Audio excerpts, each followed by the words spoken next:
doing so hot. I backed off talking about it because we were doing well with some of the other ones, but we're just over $200 with only a couple of days left to go. So please consider throwing in $5 or $10 by Sunday, the 27th. You might end up seeing a couple $100 return, or at least you can hear from another listener that you would have helped on the next episode, and that's fun to do too, to know you contributed. So consider it. I'm going to play the longer spot to explain the money bomb just to break things up for anybody new, and on the other side, we're going to riff with Professor Griff. Hey people, I gotta take a second to tell you about something we do around here called the THC Money Bomb. What I do is every 5 episodes, I total up the donations I've gotten in that period of time, and half keeps me and the show going. I take the other half and I gift that back to a random listener. So far we're hitting about 500 each round, and I couldn't be happier about it. So consider throwing in $5 or $10. It's cheaper than a hand at the blackjack table with better odds than a scratch-off ticket. Plus, you know half supports a show you like, and at the very least, half will go to a like-minded person who could probably use a nice surprise in these troubled times. When you make a donation, I can see your email address, and that's how I pick the winner. But to keep things kosher, you can also get in the pool by sending your info on a postcard to me, Greg Carlwood, P.O. Box 635223, San Diego, California, 92163. I got no subscription fees here, no paid archives, no paid bonus shows, and I want to keep it that way, on principle. But I'm not a millionaire with the podcast on the side. This is it for me. And I'm the only one I know who's trying to help the people out as well. That's my man. So help me help you.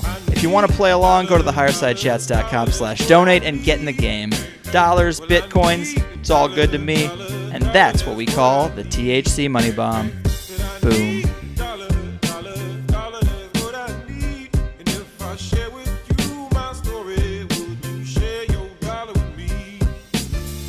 All right, Higherside chatters, we're well aware that music, movies, and the Hollywood mind control machine are some of the most powerful culture-shaping tools of the nefarious elite, but understanding the finer points of that manipulation and its effects are crucial to lessening its power and efficiency.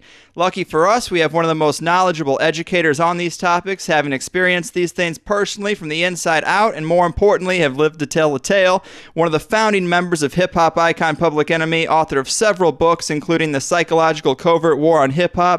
It's the Minister of Information himself, fighting the power longer than I've been alive. Professor Griff, welcome to the show. Thank you very much. Really appreciate it, man. That was a serious intro. He's fighting the power as long as you've been alive. That's a good thing. Yeah, man. Yeah. I really appreciate this. This is pretty awesome. You're one of my favorite speakers on the conspiracy scene, mainly because you're not just speculating about an industry you've studied. You've sat at the top of mainstream hip-hop culture. So I find your perspective to have a little more weight than the average researcher. Oh, good. Thanks. I really appreciate that. And I think a lot of people looked at my position as though it was race baiting / outlandish kind of theories way beyond conspiracy, which we need to go into that conspiracy thing, because a lot of people use that as a trigger code word to throw their defenses up and readily dismiss it. So, but it was none of that. It was just perspective from which I was coming from, being a young black man from a black neighborhood in Long Island, New York. I was only giving it to the people the way I experienced it, and then when the Public Enemy thing hit, it just kind of took on another life. And people will be surprised about some of the experiences we have growing up, and we don't charge it to people to look at that person and say, okay, that's the totality of what that person is about and how they think. That's just how, we grew up. Yeah. I've met some white people that never seen black people except on TV.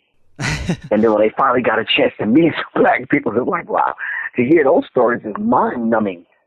Like, wow. Well, I'm kind of guilty of that, man. It does happen. I grew up in the Midwest, and I didn't really have any black friends until college, and I wasn't much into the hip-hop scene. I was more into the punk music scene, but it's really a similar message, speaking truth to power, distrusting the machine. Right. And I got criticized a bit for going down this conspiracy lane during those years, but the unified theme amongst the black friends I'd made in college was that they were already on that page. Wow. They already knew about the power structure. They already knew about the man. man, they had to deal with it a lot more in their own life, so they didn't have the illusions that everything was fine like some of the guys I grew up with. And that was something I thought was interesting and always really respected. But to get this ball rolling, man, you were talking about this stuff before the internet had really taken off. So it had to be more shocking for people. They weren't allowed to sift through the information like they are now. But let me ask you about your awakening and how it affected your career, because the media gatekeepers, they kind of put you through the ringer for speaking truth from such a public stage. And it takes some balls, man, but I'm sure it had its fair share of consequences too. What was that process like? Well, I don't know if I could explain the process, but I could explain go through some of the experiences that I had, even starting out with black people, namely inside of the camp, inside of the public enemy camp, and inside of the community, which is one of those kind of things. Well, how do you know this? Do you really believe that? Mm-hmm. Can you prove that? And then when you prove it, I keep telling people I don't say these things and present this body of work to people for them to, i.e., believe it. I don't put it in that context, nor do I put it in that box. I don't care whether or not people believe it. It's not up for you to believe or disbelieve. We need to figure out whether or not, if these things have happened, are they true? Who are the culprits? Can we name the names and name the companies and organizations so we can prevent this thing from happening again? Because it seems like once the trick and the plan works, it seems like they repeat it over and over and over again, and they never stop. Yes, I definitely see that. That whole experience to me was very challenging, if I could use that word, simply because the people around me, and then the whole idea of racism, white supremacy, and them not understanding racism, white supremacy. Because when I got among other people, other races, it was like, first of all, how do you know that? You're a young black guy from the hood. How would you get enough material together? Where are you going? Where are you getting this from? Remind you, we're talking about before the internet. Yeah. So it was unheard of. There's a saying among black people, if you want to hide something from a black person, you put it in a book, because we will never find it. And this is sad, but it's very true in most cases. So that wasn't true in my case. It wasn't true in Chuck D's case. It wasn't true in a lot of people's cases that I know, that I surrounded myself with. So we did go to the books. We did cross-reference. We did create formulas that we can extract bits and pieces of this information and put it together in a collective body of work, which served as the backing and the foundational material for Public Enemy songs. So that process was very, very, very complicated. Finding it, and then breaking out of that invisible kind of ceiling they have you in that box that they have you in, to the point where we can understand it coming from a young white guy, because he has access to this information. He has resources. He has family members. He has, hell, he has a car to get to the goddamn library. But it's very difficult for us to accept that coming from you. And then on top of all of that, we don't even believe you. Right. So it's like, so when you prove these things and present the body of work, you leave it up to the person to convince themselves. Yeah. It's the kind of material that we're dealing with has been propagandized for years and years, so it elicits an emotional response when it shouldn't. You end up defending the people who are keeping you down because you just don't have any guidance in the other direction. But we have to ask the question: why does it elicit an emotional response? First of all, right? That's I think programmed. We can go over and over and over a body of work, and we can honestly, you and I could get together and prove without a shadow of a doubt, like many have done with the JFK assassination, and we can prove that the CIA, Mafia, United States government, and a few other people was complicit in the assassination of JFK. We could present the body of work. We can do a scholarly work. We could present it without a shadow of a doubt. And there will still be some people that says, well, I don't know. Yeah, I mean, it's JFK. It's funny you bring that up because I had just said the other day, a couple of people were arguing about it, and I try to unite all the people that are on the alternative side because that's the only strength we have is our numbers. And I said, instead of arguing about who specifically killed JFK, why don't we have a conversation about why we have so many secretive, powerful organizations that are capable of capping a president in the first place? Mm-hmm. Why don't we have that conversation? Exactly. I think once we have that conversation, I think the people that thrive on keeping the confusion going, even among people that buy into and use this whole conspiratorial view of events and history, I think they want to keep the confusion up. Yes. Yeah, that's key. That's key to keeping us divided. Right, exactly. And I refuse to allow them to do that with me. And the second thing is I refuse to allow them to pigeonhole me into this whole race baiting thing, but because Griff may use a certain term when it comes to white people, all of a sudden you dismiss me. So then when I come back and I explain these terms and make it very, very, very, very clear, but they say, yeah, but 20 years ago you said this. And I say, okay, well, I could take your life and put your life under a microscope, and we can go back into your life 20 years ago. You probably said a few other things that probably wouldn't sit right with black people. So let's stop that. That's childish. Right. Yeah, I totally All of us have said some things in our ignorance. 100% agree. Let's talk about hip hop a little bit, man. I mean, I know the music has changed a lot in the past 30 years. It seems pretty clear to go from a place where groups like Public Enemy are putting out songs like Fight the Power to now hit songs or things like Lick It Like a Lollipop and Pussy Patrol. That hasn't been an accident. But more importantly, I don't think people realize how much their brain absorbs. And this has some pretty serious consequences for youth culture, doesn't it? Oh, yes, of course. But when you say youth culture, far and far beyond that, it's a culture of hip-hop alone, not to mention the subtle implications. I think those same people that some of these songs are directed towards should have guardians and should have parents to protect the culture of hip-hop, all right, to defend it, B, to protect their children from some of the madness that's coming across in some of these songs. And we have neither. Mm-hmm. We have neither, simply because the songs that come across the airways are directed at younger people, but we find the older people partying and popping their finger to it and nodding their head and shaking their butt to it, to the point where we don't begin to think to defend children from the madness. Why? Because, oh, wow, it's Kanye West, that's Jay-Z, that's Rihanna, that's Beyonce. They're at the top of their game, and this, that, and the other. So we kind of figure it's safe for us as an adult, but the children are listening. The children are watching. Mm-hmm. There's this whole idea, and I think you and I grew up at a time where they made alternative versions of the song.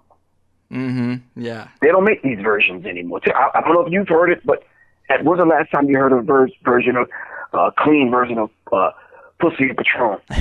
Yeah, I don't think I have. Right. So my thing, but listen, neurologically speaking, the brain computer doesn't work that way. The brain computer fills in the blanks.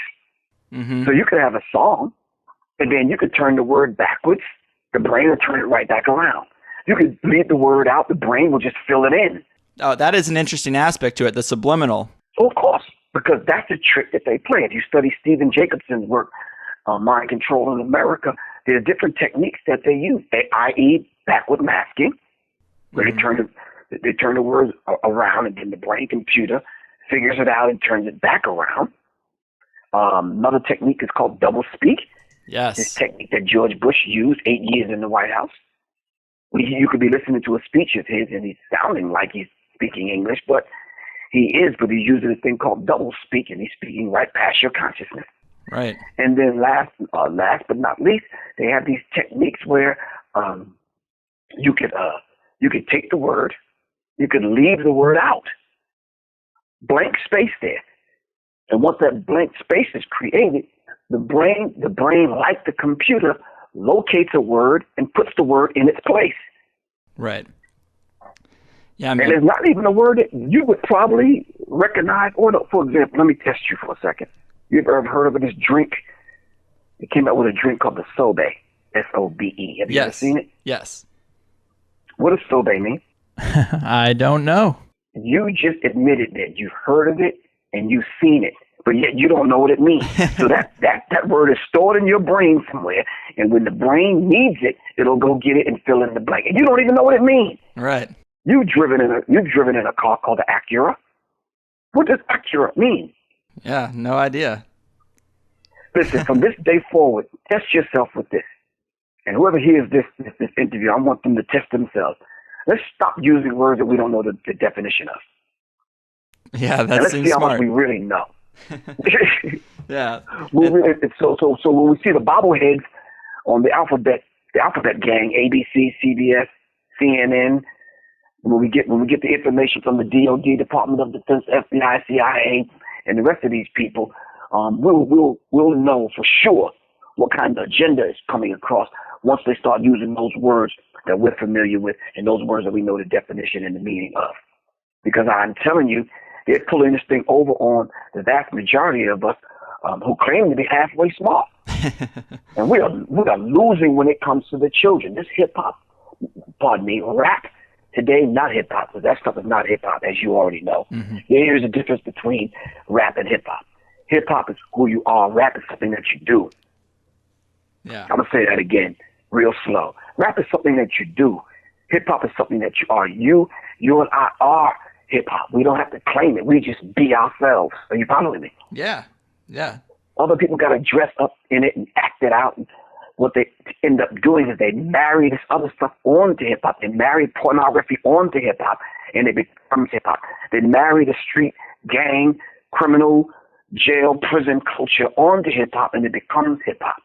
And then those of us that are hip-hop have to begin to defend hip-hop for what it really is. And hip-hop is based on the four fundamental definitions of what hip-hop actually is, based on the four fundamental definitions of the universe: earth, air, fire, and water. So we created b-boying with breaking. We created DJing, MCing, graph writing.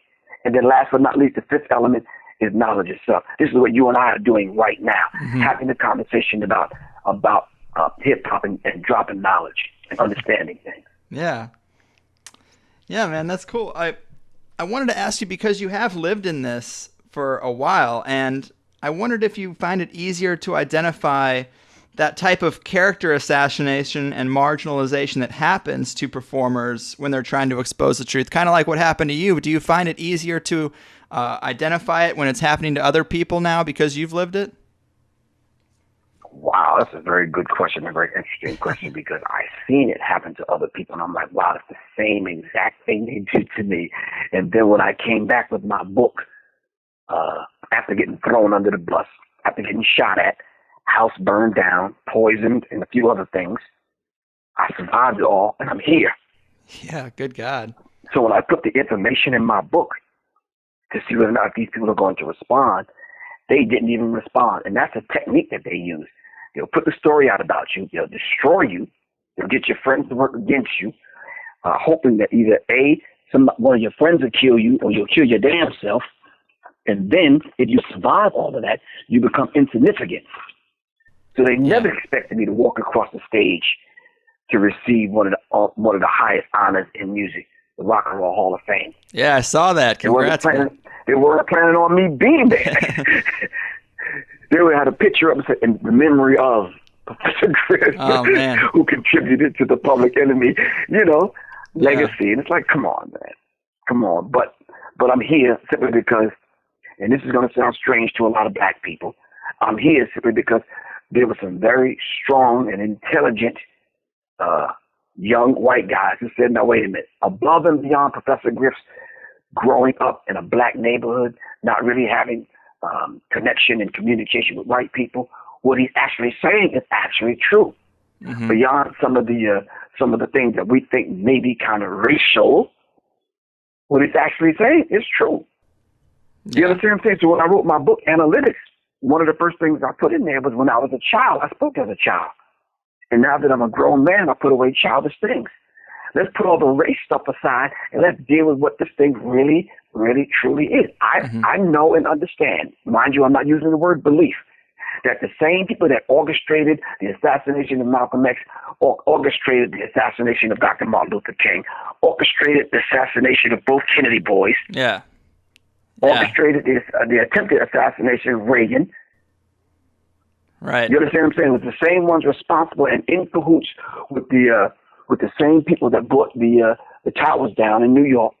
Are the same people that are at work right now, and probably are the same ones behind not only the anthrax scare and all these other chemical and biological warfare scares, are the same people that's behind the Malaysian Flight 370 that's missing.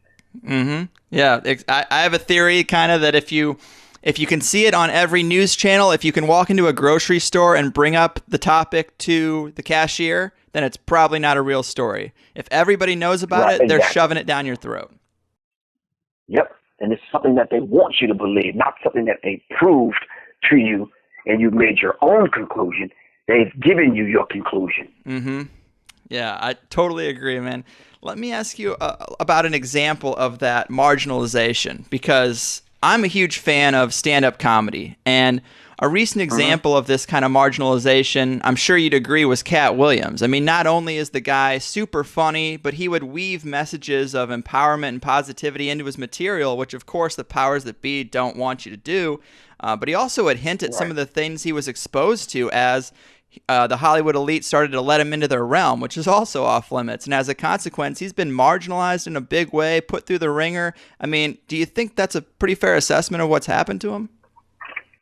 Exactly. And I think me having my finger on the pulse and me living that particular experience, watching Cat Williams, and just like you, I think he's funny as hell. Yeah. I think he's very witty, very clever. And the issues that he brings up in his routine, are thought-provoking, and he's a very funny guy. But when I seen him talking about these secretive, elitist kind of things that he was alluding to, I said, no, don't go there. You understand what I'm saying? Because once you start revealing that, and because they're watching also, they're always watching.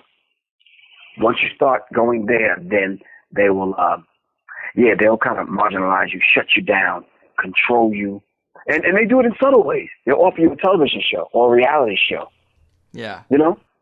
They'll make certain things available to you so you can kind of lay off the other stuff. And it wasn't like I wasn't offered these things back in the day.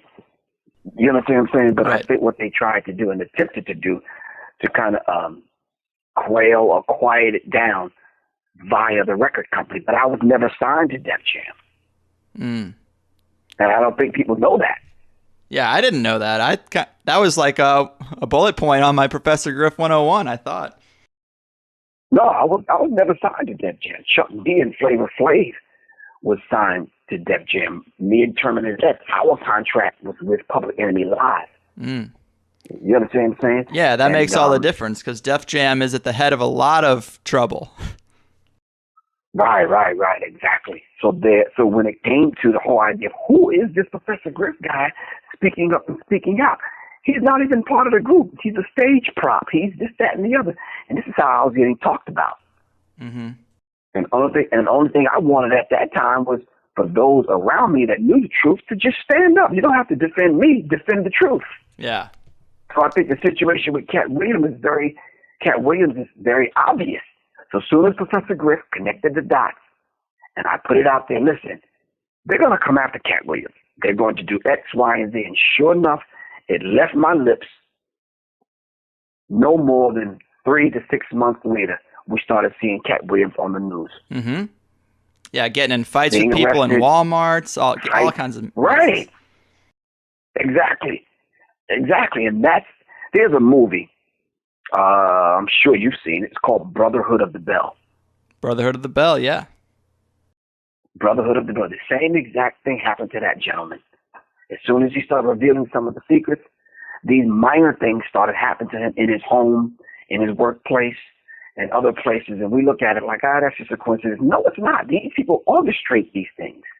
You brought up being offered things, which kind of triggered in my mind I wonder about Dave Chappelle because it kind of seems like he was in a situation where the guy just didn't want to be used. I think he saw how he was being used. Maybe he didn't totally know why at the time, but now a lot of researchers speculate that the Chappelle show was used as a primer to get white America ready for a president like Obama, which is really interesting. But it seems like he was offered, I guess the big number is 50 million, and he just kind of was like, nope, not doing it, and he took off, and I wonder if this is kind of in that same realm.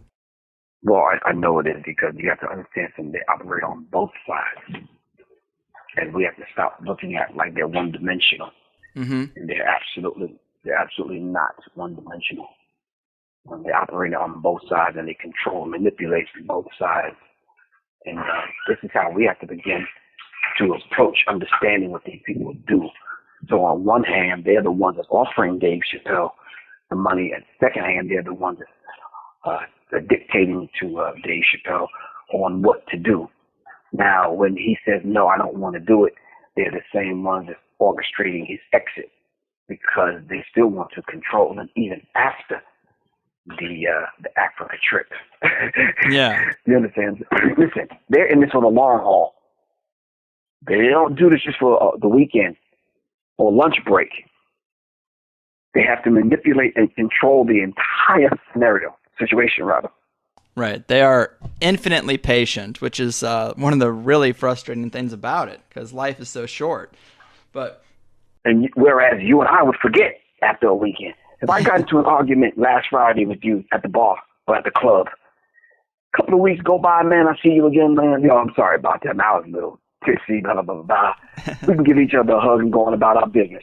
Yeah. These characters never forget, and they never stop. Right. Yeah, they are definitely ruthless.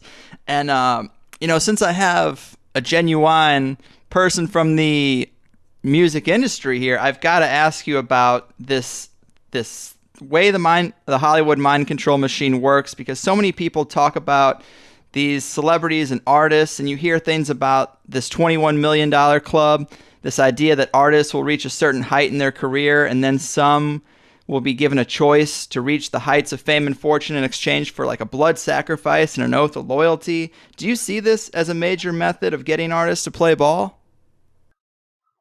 Well, my thing is, if the allure of you being rich and famous and successful and having enough money to buy anything that you want to, someone growing up poor, really not having anything, which is the majority of us, right? Right.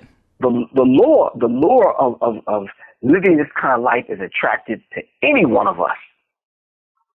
And those who say, well, it's not to me, you're lying. No one wants to live poor. No one wants to live like that. So the whole idea of you having 2 or 3 cars and a couple of homes and living in the finest places, eating the finest food, and going where you want to go and doing what you want to do is very attractive. So I think that's one thing that they had in a life. Listen, you and I can both agree, both black and white. Americans are fucking lazy. Yep. We want to reap the most benefits with the less amount of work, right or wrong. Right. Okay.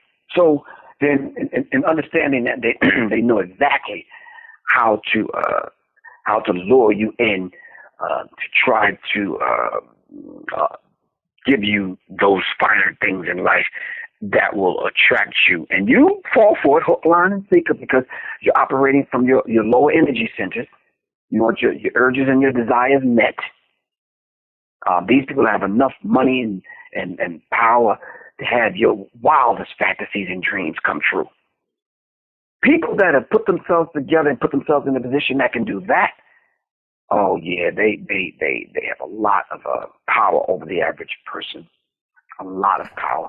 And I can imagine some of the egomaniacs in both Hollywood and the music industry would probably be okay with, capping off a girlfriend, letting their mother die under plastic surgery, because, they'll have a grieving period, but on the other side of that is infinite fame and fortune. So I'm sure there are people who make that choice. Well, there's a lot of things that we can actually honestly sit here and mention and attribute it to certain individuals. You sacrificing a family member is absolutely nothing to these people. It's almost like if you don't, then you're not loyal to us. And I think that's the conversation that we are not having. What is the price that you will pay to be rich and famous? That is the question we need to ask. What is that price? What does that look like?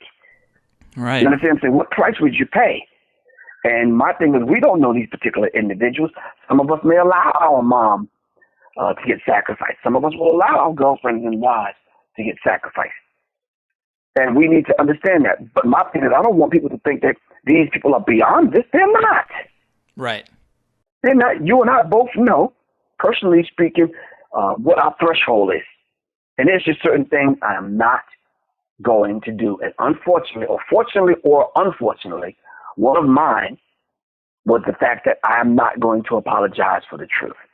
Kill me, poison me, burn my house down, shoot at me, do whatever you feel that you need to do, but I'm not going on record to apologize for the truth. I'm just not doing it. You just have to stand for what it is.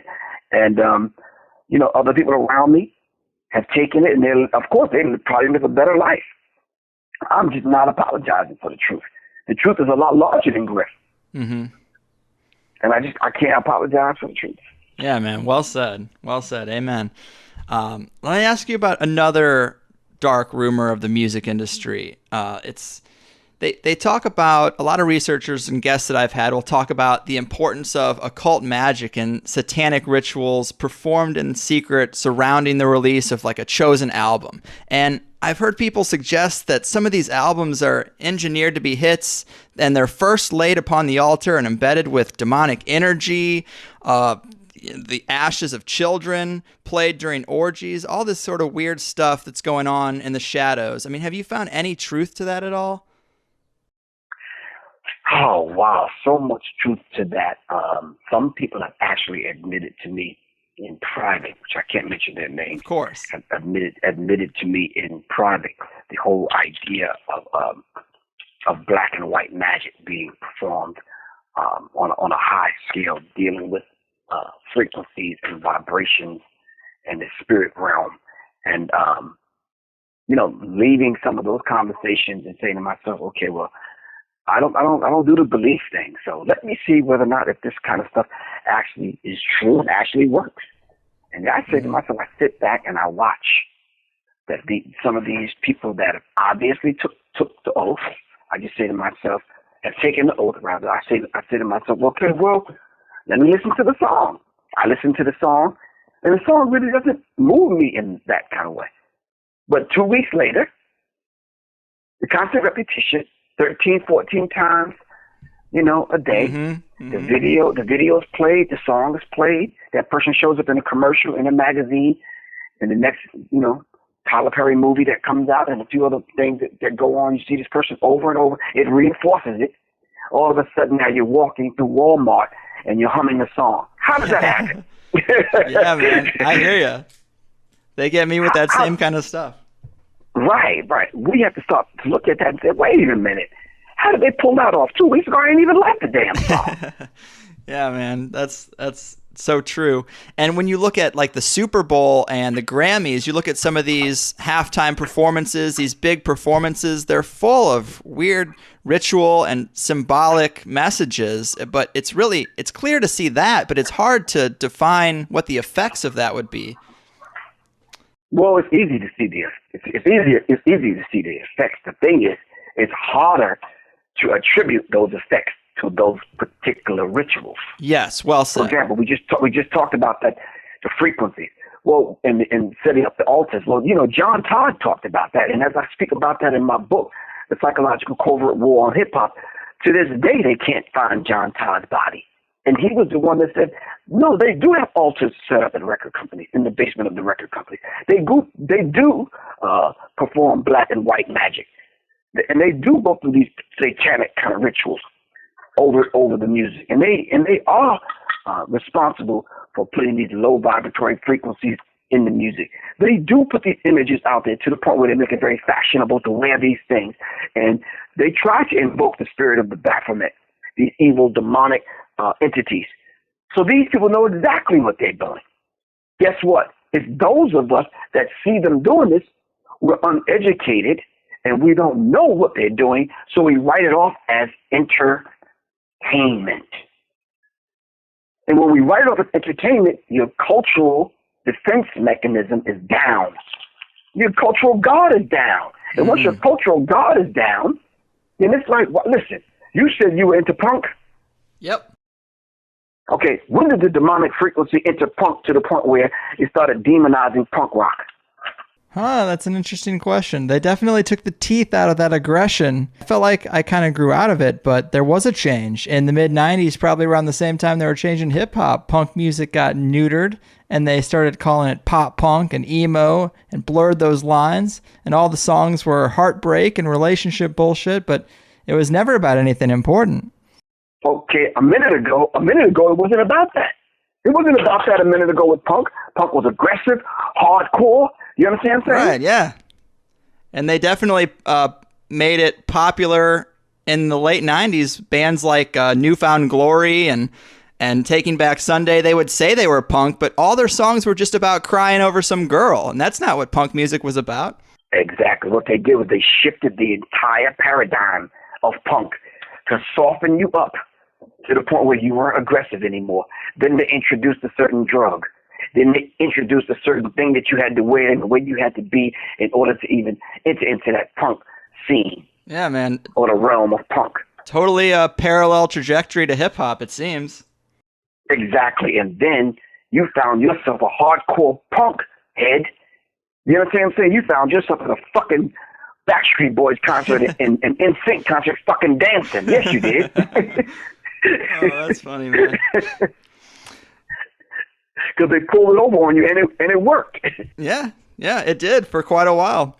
And let me bring up another thing that I've heard you talk about in presentations, because a lot of people are aware of the subliminal sexual messages in advertising and Disney movies, but I've heard you talk about the musical connection to these images, and that's a detail that we don't hear covered all that much. Can you tell us how that works? It's kind of in line with what we're talking about.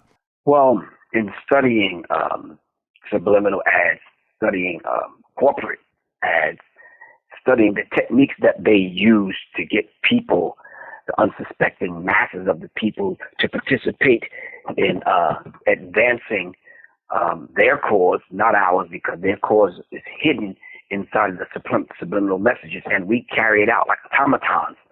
We do it automatically, and we're unaware of the techniques that they use. So in studying some of these particular techniques, I went out to see whether or not if some of these techniques actually work. And some of the stuff I uncovered, I found those techniques are activated and operating among a people, i.e. black people, that we never, ever paid attention to some of these products that was only designed and meant for white America. I said to myself, how is this happening? There's just certain cultural trends that we have. And some of those cultural trends, we'll mention them in the songs. So what black people were doing was taking the average thing that white America know and accustomed to, and we will flip it, and using a different form of alchemy, we'll change it and flip it and make it hip hop. Mm-hmm. You understand what I'm saying? Yeah. So then if you look at some of the things, for example, if we talked about Double Dutch and Lemonhead candy and Pop-Tarts and all this other kind of stuff, we would take stuff like that and put it in a song, and it means something totally different to black people. But now, what about the subliminal messages behind some of these products that we never knew was put among us for a specific reason? A, to sedate and control us. So when I started looking at the banking system, you get an ATM card, you kind of figure you got money in the bank, you can go to the ATM, and you can take your little $20 out, and they tax you $1.50 every time you do that. Yep. Fine, but now what about the logo of the bank? So I do this lecture entitled The Triple Alphabet Theory, and I connect the banking system with the food industry. The food industry, which are going to use food as a weapon, you know that. Yep. With the military-industrial complex. Then I connect that to the prison-industrial complex. And you start to look at the logos. It's like, wait a minute, okay, why do we keep getting these three colors? Why are we getting the square? Why are we getting the circle within a circle? Why are we circle within a triangle? What does this sign mean? What does this logo mean? When you start connecting the dots, you put it in front of you on black and white piece of paper, and you start to break them down. You start to understand that these people, corporations, are connected to these people, i.e., Hollywood is connected to the Pentagon. Mm-hmm. Why would the Pentagon want to sedate the people on a subliminal level to control the people via Hollywood? These are the questions that start to come up. So when you start looking at these subliminal symbols, they start affecting different parts of the body, i.e. your chakras, your energy centers. We want to calm you down. Oh, then we'll make this color very popular and this kind of music very popular. You and I would think these two have nothing to do with one another. Music industry and these advertisers have nothing to do with one another. Right, sure they don't. They have everything to do with one another. Yeah, man, it's all sedation. Exactly. And we don't realize it simply because it's done so subtle to the point where, let me tell you something. These men call themselves men of towardness. And they move towards their ultimate goal, whether you know it or know it not. Right. And just when you think they've stopped, these people have this ongoing, 24/7, 365 and a quarter days. They never stop. They work in shifts. When you and I have to go to bed and go to sleep, they're up. Mm-hmm. Yeah. They're up working very, very, very, very hard. And listen, so when you start to look at the color codes, which one of us will stop and think that, wait a minute, their lower energy centers are red, orange, yellowish. Why would they make all the food places? Murder King, right? Drunken Donuts, Kentucky Fried Chicken, McDevil's, all these places are red and orange because they're trying to appeal to your lower energy centers. Yeah. They want you to be hungry. Your ass can just got up from the table and ate a full course meal. Once you see one of them commercials, you're hungry again. Mm-hmm. Yeah, this is right in line with something that. Oh, sorry, man. I was gonna say this is right in line with something I'd heard you talking about, that this is kind of the method behind the modern rap music having such heavy bass, for example, that these very tones they use actually manipulate us on a subliminal level. Right, but now how do you explain this to the people that only want to hear? It's like, yo, bro, you listening to this, man, and before I met you like 10 years ago, right? It's like, no, I met you like 7 years ago up in the Bronx, but you didn't even smoke then, dude. You didn't drink. You was cool. You went to Catholic school. You had a good education. What happened? Oh no, man, I'm just saying. You're just saying what? Something in the music, something in the advertising, something in the way that you're resonating with this thing have turned you against yourself. Yeah. We don't want to admit it. Yeah, I hear you. And I really enjoy when I hear you relating hip hop to the 7 chakras and its ability to raise one's vibration, because I like the bridging of those two cultures. And it's really interesting to hear about hidden knowledge and other cultures to me. Obviously, Eastern cultures were onto this stuff with Buddhism and meditation. Right. African and Native American cultures were onto this with rhythmic drumming and dancing to induce like a higher meditative state. But then, I look at the history of my culture, of white culture, and all I find about white people is a long history of enslaving and destroying all of those cultures that were harmonious and lived in a way that I want to live. And I don't want to say it's hard being white, but it's definitely embarrassing. And when you look at the history of Europeans, you should have some white guilt. We've ruined everything. Yeah, but something, to have that discussion as a white guy, you would fare. I wouldn't fare. You're being racist. Right. You hate white people. That whole thing will get stuck on me. But if you present it in a way where you can prove these things by proving these things via history, then you might win a few people over. But the vast majority of the people who refuse to buy that and purchase that line of thinking, you'd be hard pressed, man, to keep friends, man. You understand what I'm saying? Absolutely. And they'll look at it like that's a broad stroke to indict all white people, and whole white people responsible for their fathers' behavior throughout history. But all of the people, not all of the people, the vast majority of people who are bringing and ushering in this way of peace, mm-hmm. including white people, the vast majority of white people are not going for that. I'm sorry. You're not going to talk this and piece that and expect the vast majority of white people and nowadays and black people to go for it. It's just not going to happen. Well, if we're gonna get real deep and real honest, I think that there is something to be said about the fact that a lot of white people might see the conspiracy and they might want to talk about change, but they can't talk about it too much because they do have an advantage. And if you talk about it too much, and no, you're right. It's messed up, man. I mean, no, it really is. You have to be able to take Solstice a little bit, and the fact that you can look back to a long history of culture and a long history of kind of being in tune with the earth. The white race is really the only race that doesn't have that history. It's just destruction. Right, but something, and I think even on top of that, I think we have to be able to start looking at being in sync and starting with the self. Right. And the only way I'm going to be in sync with you simply because based on the history of the two people and everyone else in between, we both have to have something in common. And I think that thing that we have in common, we're human. I think the thing that we have in common is the fact that we both want peace. We just have different methodologies on how to get there. Absolutely. But I think a lot of us are on the same page. And the main problem we have is getting them other people out of our business. If they left you and I alone, we could probably get along. Yeah.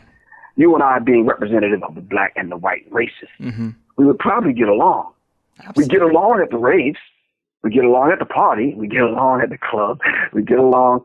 So, we have music. We have some quote unquote stimulants, and we have some food. We have some conversation. We can get along. Above and beyond that, they exacerbate the tension between the races, and it becomes a problem. Yeah. And people talk a lot of shit on video games, and I get that, but there is something to be said about when you sit down and play Call of Duty and you find out that the guy on the other side of the headset is in Afghanistan, you're like, wait a minute, we're doing the same thing here, man. We're all kind of the same. So I think there's something to be said about that connection. Right, exactly. And I think it's fostered by this illusion that we are supposed to be at odds with one another. Yeah. You could play the game. You could play the video game for 2 hours, and you never knew that this guy was somewhere in Afghanistan, and you competing against him. But now the whole game changes, and the whole idea of the vibration and the energy changes as soon as you find out where he's from. You know why? Because the news have taught you that we're supposed to be at odds, and these people are supposed to be the enemy. Stop that. Mm-hmm. Yeah, the only power we really have is our numbers. So, of course, divide and conquer is the main tactic against us. But let me bring up another topic that has been in your big lectures, and it seems to have kind of drifted into the background of conspiracy culture, and that's this goal to implement every American with a microchip to better control them. I mean, this was big for a while, but now we see with this Obamacare bill how they're going to try to implement it, right? I've heard you talk about this quite a bit. This is a big deal. Yeah, it's a big deal because the other methods that they used didn't work. What was this? They tried to implement it via the whole H1N1 vaccination program. Mm-hmm. Everyone's supposed to get vaccinated. Well, stupid idiots forgot to make the syringes to accompany the implantable biomicrochip. They didn't make them big enough. Wow. This is actual fact. Yeah. So they had to recall it, pull it back, and people had to get the shots again with a different syringe. This would have put the implantable biomicrochip in all of us because it was mandatory that we get these particular shots. Well, if you're against vaccinations, then you would never get it. So then they had to force the vaccinations in the schools, especially with your children. And then not only that would weaken you. And then the whole idea of chemtrails, fluoride in the water. Oh, they were going to weaken you and get you one way or the other. They are determined to make you a weak, subservient, mind-controlled debt slave. Yep. And this is their goal. Yeah, and I hear a lot of people wanting to prove Professor Griff wrong, but I say, listen, bring it, man. Shit. Come on. I'm ready for that challenge. Yeah, the facts are on your side, man. The facts are definitely on. Exactly. It's It's a messed up world, man. Another kind of fringe area that I'm interested in that I know you kind of dabbled in, which was interesting to me, kind of. I didn't really expect it, but the power of crystals. I mean, there's so many posers and weirdos in that world that it's sometimes hard for me to take it serious, but there's got to be a little bit of truth in it. I mean, there's so many people going down that thread. You've kind of found some strength in keeping certain crystals around, haven't you? They kind of counteract Wi-Fi signals and those kind of negative electrical charges.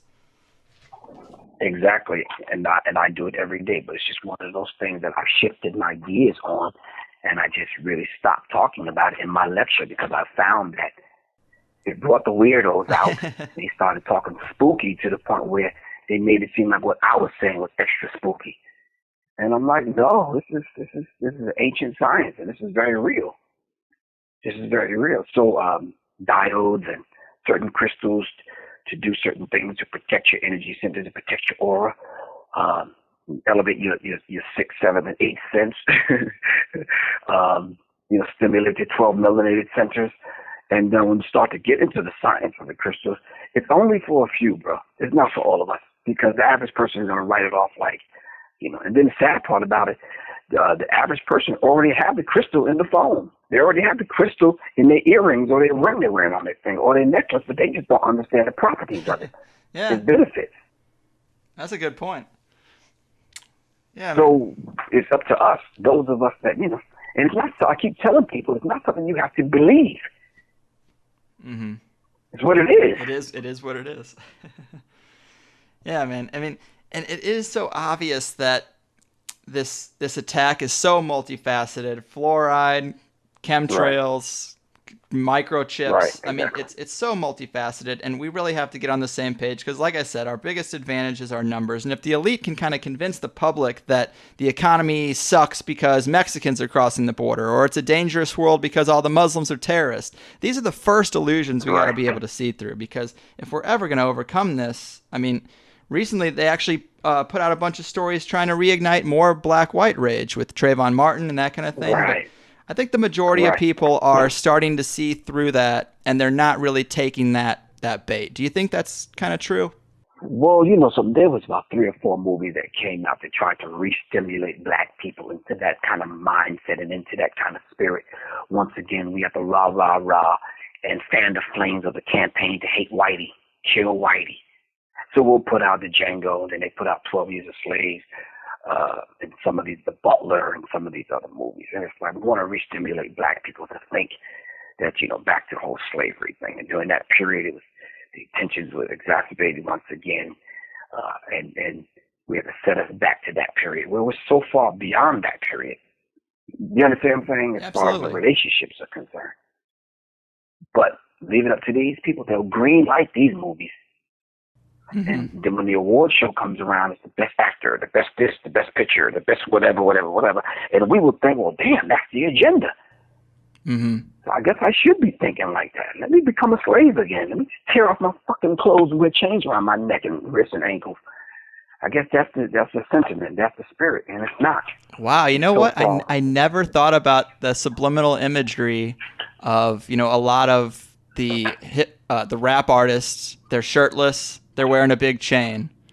I never really thought about that, man. That's exactly what it is, and they want us to get re-stimulated and start thinking in that mindset again. And then to the average, unsuspecting fan, they're like, well, damn. So I went to go see this movie, and we had the black hero killing white people, and then we had the butler. We had this in subservient kind of position to white people, and it re-stimulates you. And you're walking around thinking with that mentality, and we're so far beyond it. This is 2014. The sad part about that is it may re-stimulate black people to feel that way, but it's re-educating white people to have to know that particular body of that struggle. Unfortunately, that body of work, that struggle. Because when white people think of those days, they think, wow, we were in a comfortable position. We owned everything, ran everything, and then we had people working for 400 and some odd years for us for free. God. But I mean, you said it yourself. Today, we're all debt slaves. I mean, the system has evolved. Obviously, slavery was a terrible thing, but traditional slavery requires the elite to house and clothe and feed them, whereas modern debt-based economic slavery, you got to clothe and house and feed yourself, and you're still no better off. Exactly. So I guess it evened out and leveled the playing field. And once it leveled the playing field, I think we began to realize, like, wait a minute. I'm just like my friend Josh. Josh was like my friend Penny, you know, and, you know, we all work at, you know, this particular company, and they treat us all the same. I may think I'm privileged and I have a few extra benefits because I'm white, but nonetheless, they don't like any of us. Yeah. All of us are going to get the chip. Exactly. Now it's like, okay, you might have some privileges because you're white, but they don't like any of us. Mm-hmm. I swear, when I seen that police officer kick that white woman in the head, man, I just said to myself, wow. Right. Well, that goes back to the doublespeak you were talking about, man. Like, police don't protect us, they're attacking us. Education doesn't make us smarter, it makes us dumber. The medical industry is not making us well, it's making us sick. The defense industry is all about attack. It's totally backwards. Totally backwards. But now, if we're still thinking 12 years a slave, the butler, and we're still thinking, you know, the Django, true, then we're never going to understand those things that you just ran down. Well, let me, to get a little, we're getting close to the end of the show. I want to get a little more positive. A question that I usually like to ask people like yourself, any kind of artists that I have on the show, is do you have any advice for young artists that may be struggling to find happiness or success, trying to get out of those 9-to-5 jobs and fulfill their passion? Do you have any words of inspiration for them? I don't know if this will inspire young people, young musicians, young artists. I say regardless of your opposition, regardless of your set of circumstances in your particular life right now, music is a universal language. And if I want to communicate to people on a universal level, all right, I don't have to fit my particular kind of sound, my music, what's resonating from me. I don't have to fit it in any of these pre-prescribed boxes that they have set up for music. I could just do me. I could just do my music. I could just be me. And if it resonates with someone in Detroit or Dubai, I'm fine. If it resonates someone in Indiana or Iraq or Iran, then absolutely fine. The internet provides that for us. You understand what I'm saying? We can have a global fan base now. I say to those people, do your music. I don't care if it's in your bedroom or in $1 million studio. Nonetheless, record it and get it out. And trust me, someone will resonate and like your music somewhere on the planet. That's good advice, man. Create the global fan base. There's a global fan base. There's people that call me from places I can't even damn pronounce. Yeah, and you can bypass all those traditional gatekeepers. Right, exactly. That's exactly what I mean. And then we cannot be afraid to make our music available to the people, and in some cases, in most cases, for free. Mm-hmm.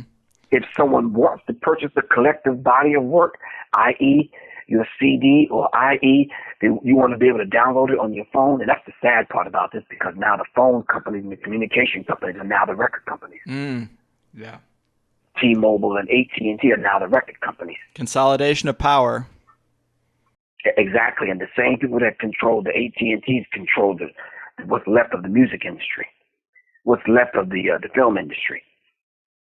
So now, as soon as the movie come out, you can see it on Netflix, or you can see it, on your TV, because we want to quell this whole idea of bootlegging. Yeah. You understand what I'm saying? But hey, if they created the technology, we're just using the technology to defend ourselves. How dare you charge me $11 to get into a 2-hour movie, and I have my whole family with me? You understand what I'm saying? It's 4 of us. That's 4 times 11. Right. Yeah, no kidding. And then if you want to eat anything, good God. That is ridiculous. Fucking $4 for a bag of goddamn potato chips. Yeah, it's an old system that's kind of waiting to die. Exactly. It's because it's feeding on itself. And there's no life in no system like that. So for that young cat and that young lady that has probably have a beautiful sound, beautiful music, and a body of work, I say create a global fan base and find your own way that you would like to communicate with your fan base, and do not let anybody control who your fans could and should be. Plain and simple. Yeah. half of my fans don't even look like me. Well said, man. I mean, Griff, it's been an amazing time talking to you. Quite